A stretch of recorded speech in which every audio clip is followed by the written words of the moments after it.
Hi everyone, nice to meet you new video. तो भाई अपने यहाँ पे ब्याणी में ब्रह्म महोत्सव हो रहा है भाई, है ना। तो जितना भी अपना भाई भाईचारा है, तो वहाँ पे जाके क्या मूवमेंट्स रहते हैं शेयर करते हैं आपके साथ में। ये अभी तो हम खड़े हैं भाई अपना जो ब्याणी का जो चिड़ियाघर है जू, ये दिखाते तो आपको इसका टूर ही था, पर एकदम से सडन मीटिंग होने गई है। वहाँ पे क्या मूवमेंट्स रहते हैं शेयर करते हैं आपके साथ में। इसका टूर फिर कभी करवाते हैं।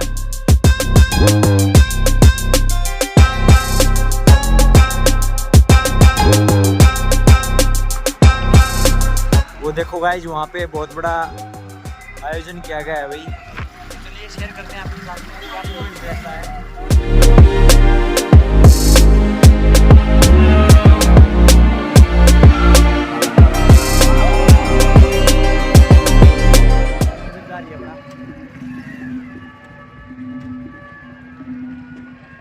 तो हम पहुंच गए भाई, देखो यहाँ पे बहुत ही बढ़िया भव्य आयोजन किया गया भाई, यहाँ तक नजर जा रही है। और ये है अपना भाई लोकेश भाई, बुआ का लड़का भाई लोकेश प्रधान ब्याणी से। चलो भाई, यहाँ तक नजर जा रही है देखो। सभी साथियों से मेरा अनुरोध है, मेरा अनुरोध आप लोगों से एक बार फिर, जितने भी साथी हैं प्लीज सारे यहाँ बैठ जाया करके। वही देखो भीड़ है, वो भाई राजू नांगल भाई।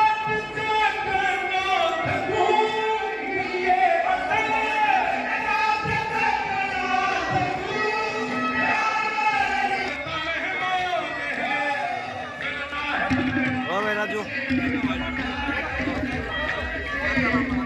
कृष्ण भैंसवाल जी सोनीपत से, जय भगवान परशुराम सेना से हमारे बीच में पहुंचा गया है।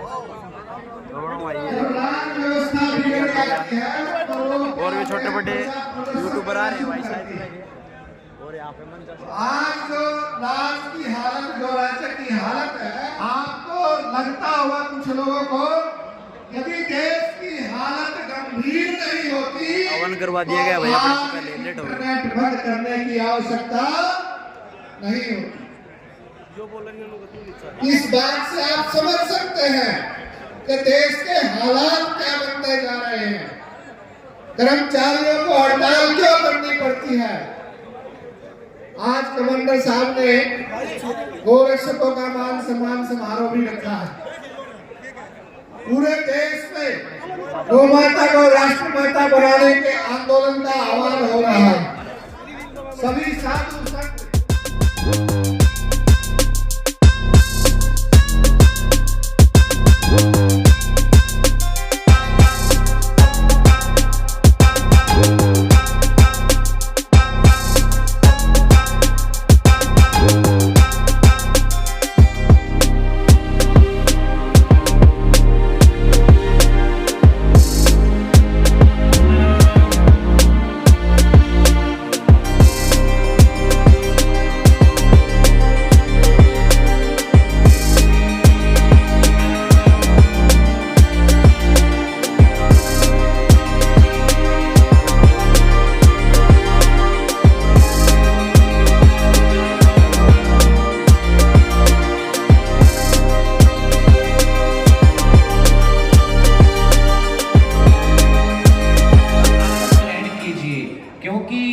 कार्यक्रम भी तभी प्रारंभ होगा जब आप लोग बैठ करके श्रवण करेंगे और धर्मो रक्षति रक्षता का नारा आपके हृदय में, आपके मन में सनातन के प्रति होना चाहिए। बोलो भारत माता की जय, सत्य सनातन धर्म की जय। डॉक्टर हर्ष मोहन जी पूर्व चेयरमैन का स्वागत करते हुए कमांडर सुनील शर्मा जी, एक बार जोरदार तालियों से ये है आपसी मिलन। भारत माता की, महर्षि दधीची की जय, भगवान परशुराम की जय। बहुत ही आदर मान सम्मान के योग्य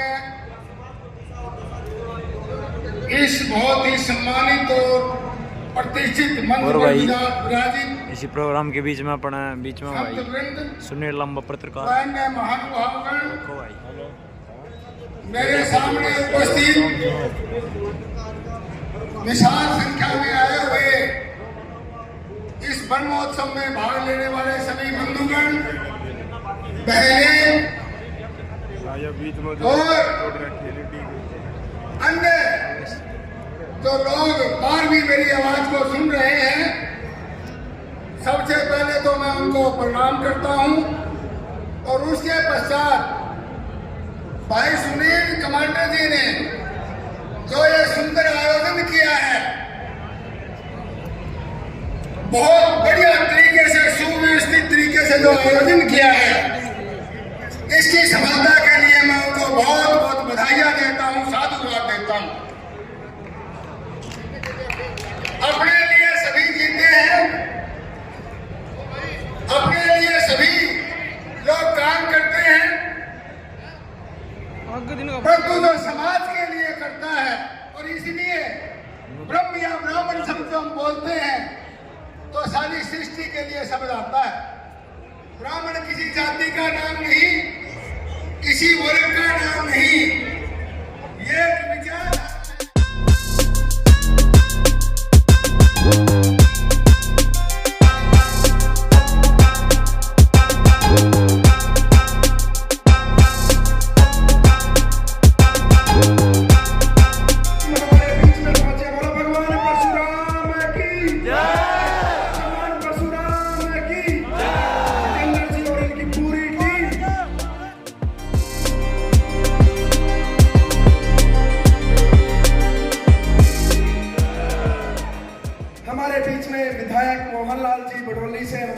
पहुंचे, हम उनका जोरदार तालियों से स्वागत और अभिनंदन करते हैं इस पर्वोत्सव में। भाई नीरज जी जो देवसर से हमारे बीच में पहुंचे हैं, यमन शर्मा जी जो हमारे बीच में पहुंचे, हम स्वागत और अभिनंदन करते हैं।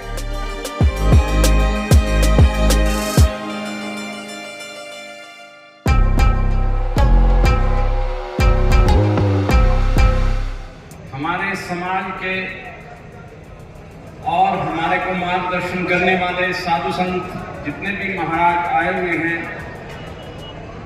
उनका मैं मेरी तरफ से और भिवानी की तरफ से मैं उनका दिल से स्वागत करता हूं, नमस्कार करता हूं। भाई सुनील को, मनोज को, इन सबको बधाई भी देना चाहता हूं कि जो संकल्प आपने लिया वो बहुत है, लेकिन थोड़ा सा यदि पंडाल के अंदर आ जाए और कुर्सियों में बैठ जाए तो ये खाना बाद में भी हो जाएगा, कोई ज्यादा देर की बात नहीं, आधा पौना घंटा अधिक से अधिक। और आज के इस आयोजन का उद्देश्य मुझे नहीं पता क्या है, पर मैं ये जरूर समझता हूं कि ये विप्र समाज के कल्याण के लिए और पूरी मानव जाति के कल्याण के लिए ये आज का सम्मेलन हो रहा है, ऐसी मेरी विचारधारा। जो आए हो उनका स्वागत है, उन सबको मेरा प्रणाम है और इसी तरीके से आप शोभा बढ़ाते रहे छोटी काशी की। बहुत बहुत धन्यवाद। जय हिंद। धन्यवाद डॉक्टर साहब। मेरा आने वाले वक्ताओं से निवेदन है कि वो सीमित शब्दों में ही जो है अपना उद्बोधन रखे, क्योंकि वक्ता बहुत है जिससे सभी का बारी आ सके। मैं विधायक जी से निवेदन करूंगा, मोहनलाल जी से कि आए और अपना संबोधन। जय जय श्री राम, जय जय श्री राम। एक बार सभी मुट्ठी बंद करके बोलेंगे, जय जय श्री राम, जय जय श्री राम, जय जय श्री राम, जय जय श्री राम। आज इस भगवान परशुराम के आशीर्वाद से जो आज ये हरियाणा प्रदेश की छोटी काशी के नाम से जिसको जानते हैं, इसे भिवानी की पावन पवित्र भूमि पर मंचासीन हमारे स्वामी ब्रह्मानंद जी, महंत अभयनाथ जी, महंत रौनक गिरी जी, आचार्य करमवीर जी, आचार्य योगेंद्र जी, अंतर्राष्ट्रीय युवा संत स्वामी अक्षय गिरी जी भिवानी, स्वामी मानंद दास जी, आचार्य मंजीत सिंह जी, नवीन, और जिसका आयोजन पूरे प्रोग्राम का किया है पूरी मंडली और पावन पवित्र भूमि पर कमांडर सुनील जी के प्रयास से आज ये जो आयोजन हुआ, इसके लिए मैं बहुत बहुत बधाई और शुभकामना देता हूं। जिस प्रकार का आयोजन, जिस विचार को लेकर शुरू हुआ कि गौ रक्षा करने वालों का सम्मान और इस देश के सैनिकों का सम्मान समारोह हमारे मंचासीन स्वामी जितने भी बैठे हैं जो हमारे समाज को एक नई दिशा देने का काम करते हैं। ब्राह्मण समाज के लोगों ने इस देश के लिए, प्रदेश के लिए अनेक ऐसे कार्य किए हैं जिससे समाज में एक नया संदेश जाए, और उसी प्रकार का काम आज कमांडर सुनील जी ने जो किया है, मेरे से पहले वक्ताओं ने भी बहुत सारी बातें रखी हैं, उन सब का भी मैं समर्थन करता हूं, कोई बात दोहराना नहीं चाहता, लेकिन जिस उत्साह के साथ, जिस भावना के साथ, जिस विचार को लेके इस भव्य आयोजन जो किया है, मैं बहुत बहुत बधाई और शुभकामनाएं। धन्यवाद विधायक जी। हमारे बीच में पंडित कृपा निधान तिवारी जी जो अखिल भारतीय चाणक्य परिषद के अध्यक्ष हैं, वो भी हमारे बीच में पहुंचे, हम उनका भी स्वागत करते हैं। ग्राम पंचायत मालवी जो है वो कमांडर साहब का सम्मान करना चाहते हैं, तो वो भी मंच पर आ जाए। सारे जो भाई बाहर खड़े हैं, मैं उनसे विनती करूंगा कि पंडाल में आए, पंडाल की आप शोभा बढ़ाने के लिए आए हैं और कमांडर सुनील जी के निमंत्रण को स्वीकार करते हुए आए।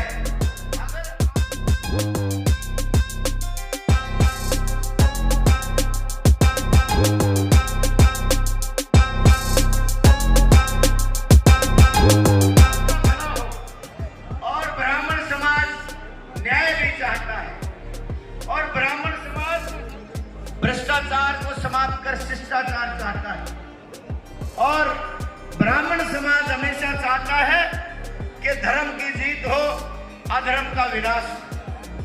तो मैं खास तौर पर आपको मिल रही राजनीतिक बात पे मैं भी राजनीति में हूँ और भी भाई यहाँ बैठे हैं, सारे सभी दलों से बैठे हैं, मैं सबका स्वागत करता हूँ। लेकिन अपने परिवार में अगर दिल की बात ना कहेंगे तो मजा नहीं आएगा। भगवान परशुराम जी की और भाई अपने भाई को शुभकामना देते हैं कमांडर सुनील को। जय हिंद, धन्यवाद। मंच पर विराजमान है, सबके चरणों में मेरा नमन। जितने भी मेरे सम्मुख बैठे हैं, मेरे बड़े बुजुर्ग, मेरे नौजवान साथी, माताएं, बहनें, जहां तक भी मेरी आवाज जा रही है, और जहां से भी सनातन संस्कृति समाप्त हुई, वहीं से इंसानियत समाप्त हो गई। इसलिए अब हमारी जिम्मेवारी इस हिंदुस्तान को बचाने की है। इस हिंदुस्तान की सांस्कृतिक विरासत को अगर कोई बचा सकता है, अगर इस सनातन संस्कृति को कोई बचा सकता है, तो वो आप लोगों के ऊपर सबसे ज्यादा जिम्मेवारी है।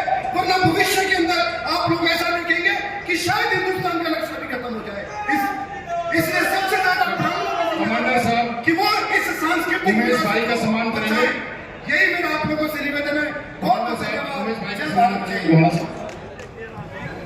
मेरे को सुनील शर्मा कमांडर ने बताया कि जी इंटरनेट सेवाएं बंद होगी, दफा 144 लगी और इस तरह से कुछ कुर्सियां खाली पड़ी हैं, कुछ लोग आए चले गए। मैं इसको ये कह रहा हूँ, घबराने की जरूरत नहीं भाई। जैसे एक हादसा 1.25 लाख के बराबर होता है, तो एक ब्राह्मण 1.25 करोड़ के बराबर होता है। तो यहाँ जितने बैठे संत समाज बैठा, एक बात और बताऊं, फौजी आदमी का जहां भी अटक हो, कोई भी काम अटक गया, उनका फौज को बुलाओ, तो फौज को जो कहती है वो करती है और फौजी की जुबान का विश्वास करता है। अगर फौजी का विश्वास ना हो तो फिर देश नहीं चलेगा। अगर देश की रक्षा नहीं हुई, फौजी का सम्मान नहीं हुआ, तो फिर देश का वजूद खत्म हो जाएगा। कैसे कि समृद्ध तो हम पहले भी थे, सोने की चिड़िया भी कहलाते थे, मगर लुटेरे आते रहे, लूट के ले जाते रहे और देश को हजारों वर्ष तक गुलाम रखा। यानी बख्तियार खिलजी ने जब नालंदा की लाइब्रेरी जलाई तो 6 महीने तक लाइब्रेरी जलती रही थी। मगर एक बात जरूर कहूंगा, फौजी भाई, फौजी जब रिटायर हो गया है तो मेरे भी ना तुर्की लायक दे तो बहुत बढ़िया बात कि हुड्डा साहब ने पब्लिक सर्विस कमीशन का चेयरमैन बना दिया, वहां न्याय किया पूरी तरह, उस पर खुश होके अमित शाह जी ने और मोदी साहब ने मेरे को राज्यसभा में भेज दिया, तो इस साल का काम तो ठीक है। नहीं, आज के दिन क्या हो गया कि पॉलिटिक्स होगी, एक तरह का व्यापार और आदमी की जबान की कीमत नहीं हुई, खत्म हो गई है। तो इसी तुर्की लाके तो ठीक है। नहीं, फौजी ने इलेक्शन लड़ने से पहले जरूर सोच लेना चाहिए। तो या मैं सलाह जरूर दूंगा।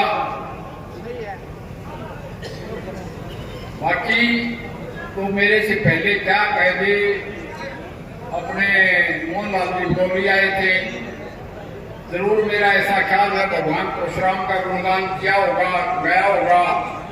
ब्राह्मणों के लिए कुछ डिमांड भी रखी गई होगी। मैं भी रास्ते में बैठ गया था कलानौर में, वहां पर भगवान परशुराम के नाम से धर्मशाला बन रही है, उसमें भी कुछ मैं अपना योगदान दे के आया। मैं आपको एक बात कहूंगा, संत समाज बैठा है वो तो सारे पूरे हिंदू समाज का पूरी मानवता के प्रहरी है। इसी तरह राम मंदिर का उद्घाटन किया गया, प्राण प्रतिष्ठा की गई। प्राण प्रतिष्ठा का मतलब यही था, आपने कल सुना होगा पार्लियामेंट में भी कि भाई प्राण प्रतिष्ठा का मतलब यह है कि रामचंद्र जी की मर्यादाओं का पालन हो। मोदी जी कहते हैं वसुधैव कुटुंबकम, तो उनकी मर्यादा से पूरे संसार में राम राज लगे। और भारतीय संस्कार यानी संस्कार का भी जिक्र हुआ कि एक तरफ तो एक बाप के कहने से एक बेटा प्रवास चलेगा, साथ में सीता माता गई, उसका भाई लक्ष्मण भी गया। किसी केवट ने योगदान दिया तो किसी बिरड़ी ने बेर खिलाए, और रावण के पैर पकड़ के उसको हराया भी, उसके भाई को ही राज देके यानी वहां कब्जा नहीं किया, उनको प्रणाम करके वापस आए। एक भाई ने 14 साल खड़ाम रख के राज किया, आते ही भाई को राज सौंप दिया।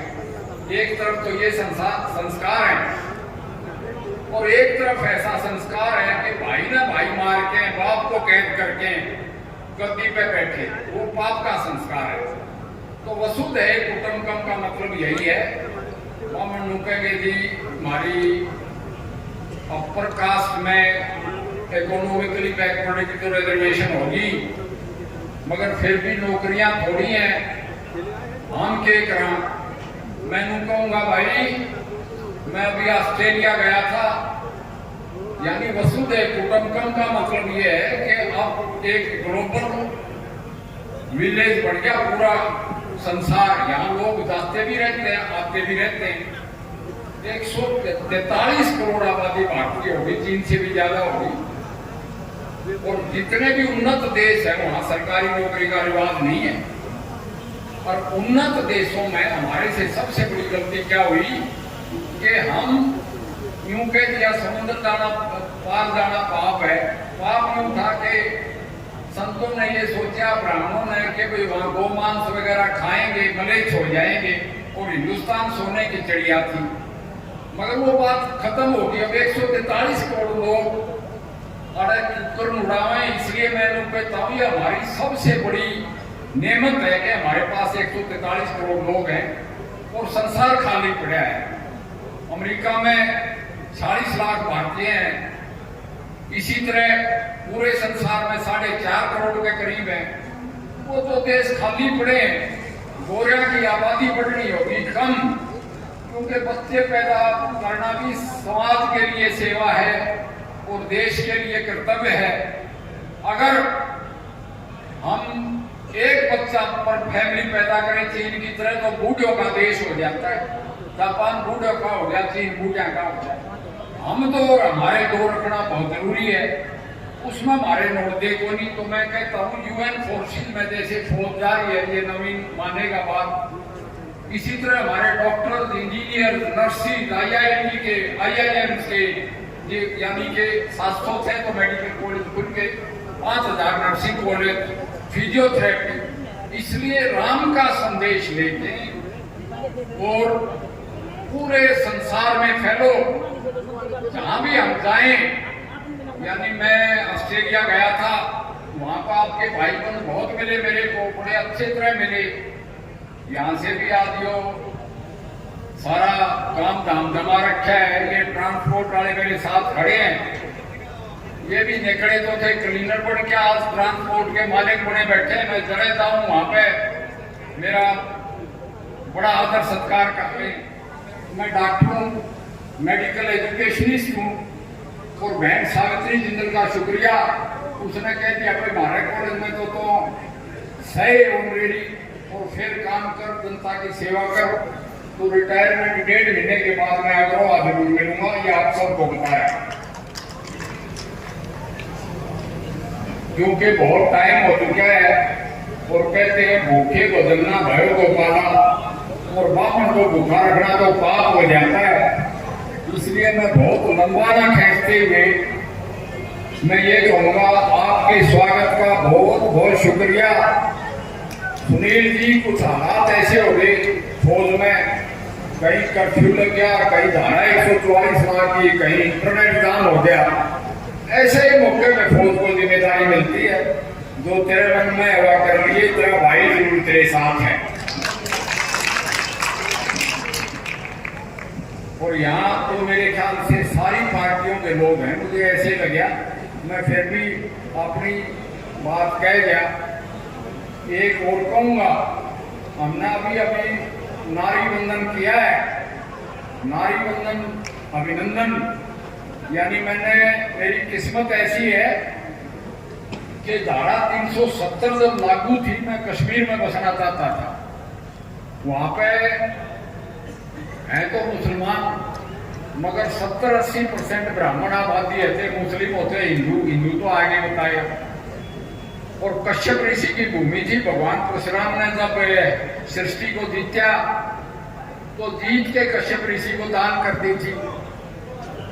तो वहां पे बैठना चाहता था, नहीं बच सका धारा 370 की वजह से। मुझे ये ज्ञान नहीं था, 45 साल के बाद मोदी मेरा बटन दबाया होगा इसको निरस्त करने के लिए। इसी तरह मेडिकल एजुकेशन जिले जिले में मेडिकल कॉलेज हो गए, नर्सिंग कॉलेज हो गए, एक मेडिकल काउंसिल ऑफ इंडिया भी आ रहा है।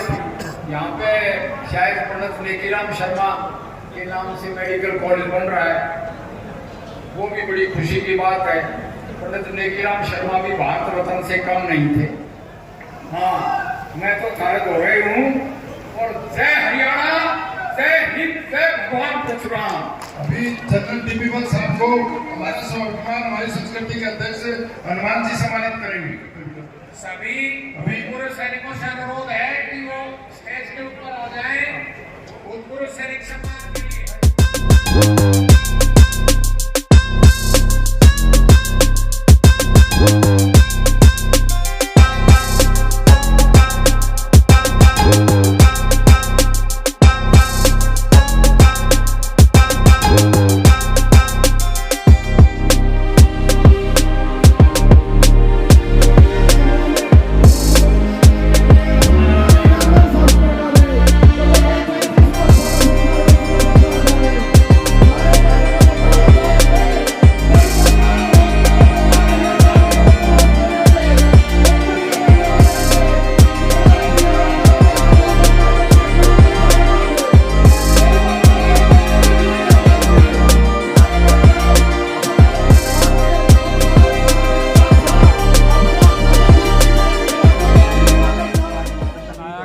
कमांडर सुनील द्वारा।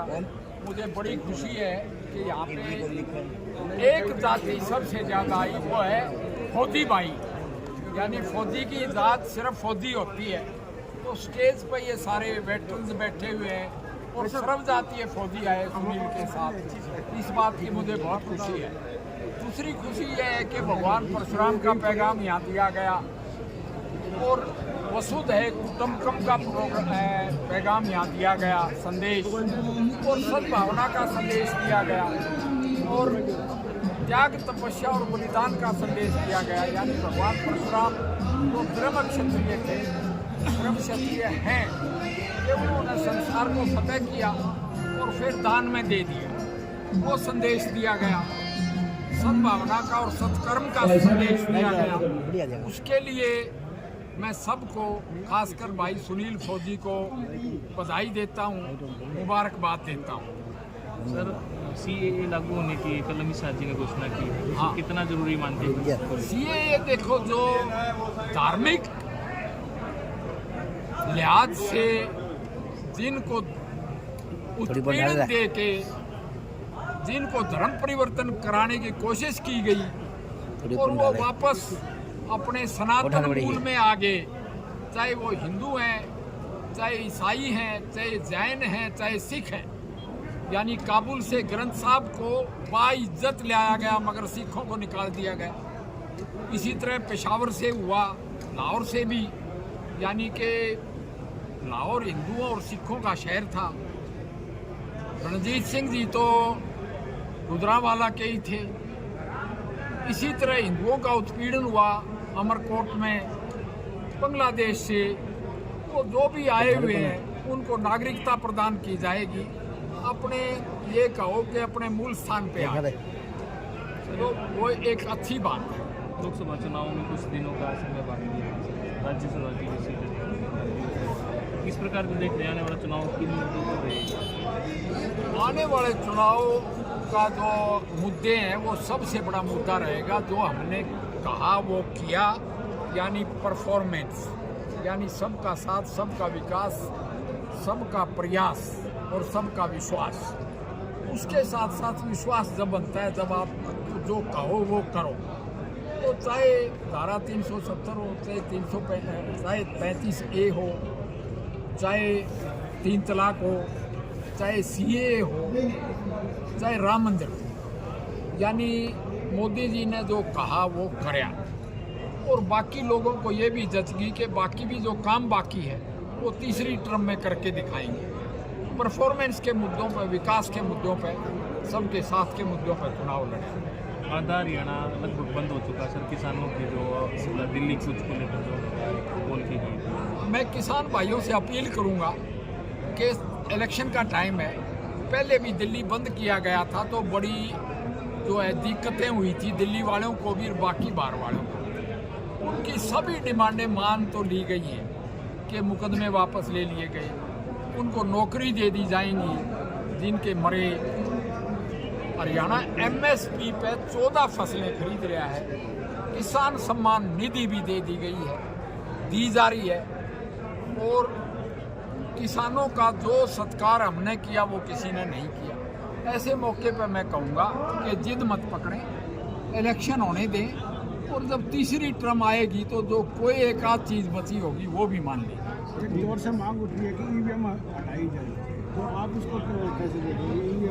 EVM में मैं ये कहता हूँ कि भाई ये गलत ख्याल है। EVM कांग्रेस ने लगाई थी, और मैसूर यानी कर्नाटक में भी EVM थी, हिमाचल में भी EVM थी, जहाँ जहाँ जीत हुई है कांग्रेस की वहाँ भी EVM थी। इन्होंने ही लगाई।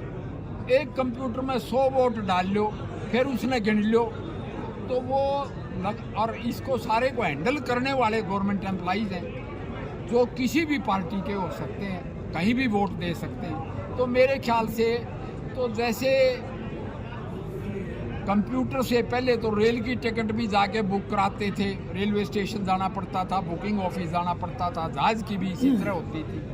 तो ये एक एडवांस कदम है EVM, और लगाई हुई भी जो आज अपोजिशन में उन्हीं की है।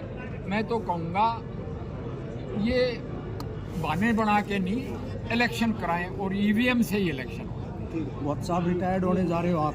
हाँ। व्हाट्सएप रिटायर्ड होने जा रहे हो? हाँ। हुड्डा साहब ने हीरा खोज करके HPSC का मेंबर बनाया था, दोबारा भी हुड्डा साहब ने ऑफर दिया, तो क्या करेंगे आप? देखो, भाजपा छोड़ मैं देंगे? आपको एक बात बताऊं, उन्होंने मुझे जिम्मेदारी दी, उसके लिए मैं उनका शुक्रगुजार हूं, और उनको भी शुक्रगुजार हो जाना चाहिए कि जो काम दिया वो मुस्तैदी से निभाया। जो ऑफर की बात है मैं पहले स्टेज पर क्लियर कर चुका कि जहाँ राष्ट्र हित होगा, जहाँ देश हित होगा, नेशन फर्स्ट होगा, मैं वहाँ रहूँगा। आज के दिन मोदी मुझे नेशन फर्स्ट लगता है, तो मैं इसके साथ हूँ, सही बात, राष्ट्र के साथ हूँ, फौजी हूँ। बहुत बहुत धन्यवाद। ताली बजाओ रहे साहब की तो बाइट। एक बात और भाई, ये मेरा भतीजा भाई अनिल बैठा है, ये भी तो शाम में 1 तारीख को बीजेपी ज्वाइन करेगा और आप सब इनवाइटेड हो। करो कमांडर साहब। जी कमांडर साहब, एक आज कैसे कार्यक्रम था दिवाली, तो उसको लेकर क्या कहना चाहोगे? और आज अभी भिवानी में ब्रह्मोत्सव का आयोजन हुआ है और एक बड़ा शानदार और भव्य आयोजन हुआ है। बड़ी भारी संख्या में लोग पहुंचे थे यहाँ पे और बहुत ही अच्छा आयोजन हुआ है। बड़ी खुशी हो रही है कि आज एक ब्रह्मोत्सव का आयोजन छोटी काशी भिवानी में हुआ है। जो फौजी लोग होते हैं ना सर, वो लॉयल होते हैं, वो बार बार पार्टियाँ नहीं बदलते, ठीक है ना। फौजी लॉयल होते हैं और अभी वक्त आएगा बताएंगे सर आपको, टाइम है अभी। आज तो ब्रह्मोत्सव का आयोजन किया, बड़ा भव्य प्रोग्राम था, बड़ा अच्छा लगा और आगे चल के राजनीति में भी हिस्सा लेंगे। और आज मैं आपको खोल के बता रहा हूँ कि भिवानी विधानसभा से इस बार मैं विधानसभा से इलेक्शन लड़ूंगा। भिवानी विधानसभा आई मैं, मेरा घर भिवानी में है, मैंने काफ़ी टाइम से भिवानी में मेहनत कर रखी है लोगों से और भिवानी में ठीक ठाक सिस्टम। और आज ब्रह्मोत्सव का आयोजन भी हमने भिवानी में ही किया है, कहीं और नहीं किया। भिवानी में देश से लोग आएंगे, सैनिक आएंगे, ब्राह्मण समाज के, आपने कहीं ये तो नहीं लगता कि एक जाति विशेष कार्यक्रम को सीमित कर दिया शुरू से लेकर के आज तक? नहीं सर, ये समाज का प्रोग्राम था, डेफिनेटली था। इसमें गोरक्षक भी भारी संख्या में आए हुए थे और पूरा सैनिक समाज वहाँ पे पहुँचा हुआ था।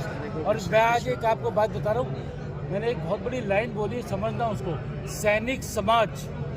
ओके, ये भिवानी महेंद्रगढ़ जो लोकसभा है, क्योंकि और ये जो एरिया है अपना भिवाड़ी, भिवानी, महेंद्रगढ़, ये सारा एरिया ये सैनिक समाज का एरिया है साहब। इस चीज़ को जरा सोच लें। आज तो ब्रह्मोत्सव का बहुत ही सफल आयोजन हुआ है और यह आयोजन ख़त्म हुआ है। मैं 2 दिन 3 दिन बड़ी रेस्ट करूँगा क्योंकि पिछले काफ़ी दिनों से मेरी दौड़ धूप चल रही थी। उसके बाद एक अच्छा डिसीजन लेंगे सर और पक्का लड़ेंगे इलेक्शन। जी चलो, धन्यवाद। एक सैनिक द्वारा ब्रह्मोत्सव करना एक बहुत मायने रखता है। फाइनली बहुत बढ़िया रहा अपने बीच में। अभी ये रिटायर्ड होने वाले हैं राज्यसभा सांसद, इंटरव्यू ले रहे हैं, तो हिसार या भिवानी कौन सी जगह से मन बना रहे हैं चुनाव लड़ने को लेके या फिर नहीं बना रहे हैं? प्रोग्राम का समापन हो गया भाई, सारे पहुंच रहे हैं भाई अपने अपने घर पे।